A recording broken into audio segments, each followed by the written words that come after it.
outro assunto que está movimentando o dia, os depoimentos simultâneos à Polícia Federal em Brasília. São depoimentos sobre o caso das joias recebidas pelo governo Bolsonaro e que foram vendidas de forma ilegal no exterior.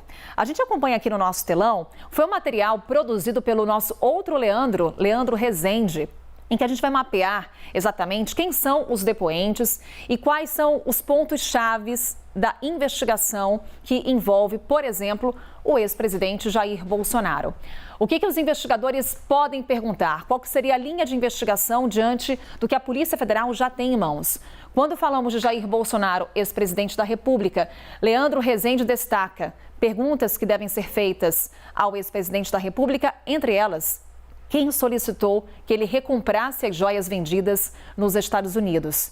E a ex-primeira-dama, Michele Bolsonaro, qual seria a participação dela, segundo a Polícia Federal, nesse esquema? O que ela deve responder aos agentes? Sabia da operação de resgate das joias recebidas? São alguns pontos que Jair Bolsonaro e Michele Bolsonaro devem responder à Polícia Federal. Então vamos conversar com o Leandro Rezende?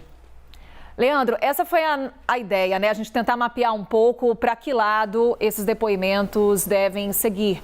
Porque, diante das investigações da Polícia Federal, há elementos suficientes para entendermos o que, de fato, tem que ser respondido por esses 8 personagens.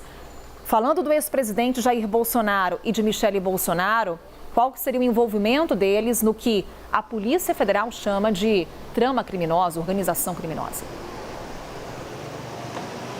É claro, Carol, que essa arte que eu preparei aqui, né, parceria aí com o nosso time de arte, nossos editores aqui do Novo Dia, ela dá uma ideia pra gente do que pode ser perguntado. 1, 2 perguntas no máximo, mas no limite, até por uma questão de espaço, né, mas no limite, Jair Bolsonaro precisa ser perguntado se tinha conhecimento dessa operação para extraviar joias do Brasil dentro do avião presidencial e depois a posterior revenda delas lá nos Estados Unidos. E se recebeu dinheiro, e se recebeu dinheiro vivo para isso. São suspeitas que estão ali na PF com relação ao ex-presidente da República. Com relação a Michele Bolsonaro, tem uma outra questão, Carol, que nem está aí na nossa arte, mas dá um complemento importante. Pelo seguinte, logo no começo da investigação da PF, aparece uma menção ao irmão da ex-primeira-dama. Esse irmão da ex-primeira-dama teria sido a pessoa que entrou em contato com o Mauro Cid para falar sobre uma mala.